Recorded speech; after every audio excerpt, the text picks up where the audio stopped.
Ever notice a girl look at you, then look away the second your eyes meet? You probably wrote it off as her being disinterested and moved on with your day. That, my friend, is the single biggest mistake handsome losers make.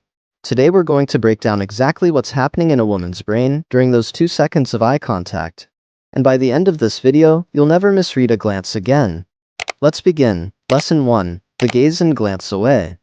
Psychologist Zick Rubin ran one of the most cited studies on this back in the 1970s. He had couples sit across from each other and secretly measured how long they held eye contact. What he found was that couples who reported being in love held eye contact for significantly longer stretches than couples who simply liked each other.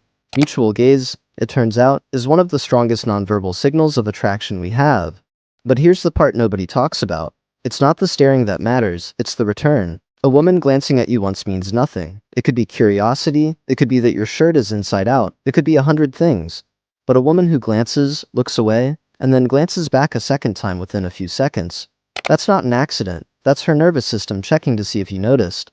If you missed it because you were busy overanalyzing the first glance, you missed the actual signal. So lesson 1 is simple. Stop reacting to the first look. Watch for the second one. That's the real data point. Lesson 2. Pupil dilation, the tell she can't control. In the 1960s, a researcher named Eckhard Hess ran an experiment where he showed men photos of the same woman. Except in one version, her pupils were digitally enlarged. The men consistently rated the version with dilated pupils as more attractive, even though almost none of them could explain why.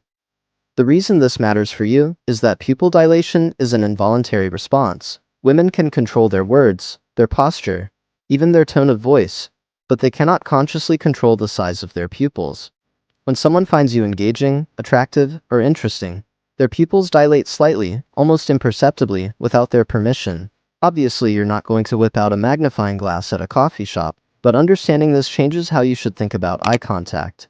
It's not a performance you're putting on for her, it's a two-way biological readout. If you hold steady, relaxed eye contact, instead of nervously darting your eyes around the room, you actually give her nervous system more time and more reason to give you an honest signal back. Nervous, broken eye contact doesn't just make you look insecure, it robs you of the data you're trying to collect in the first place.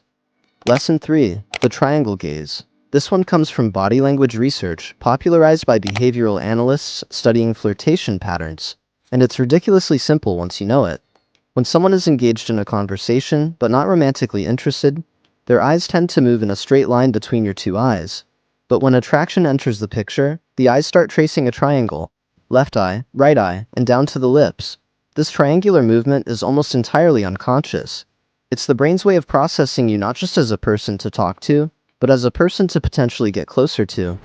Next time you're talking to a girl you like, stop obsessing over what to say next for 5 seconds and actually watch where her eyes go. If you catch that triangle pattern, that's a green light more reliable than anything she'll actually say out loud, because words can be polite. Eye movement patterns are not polite, they're automatic.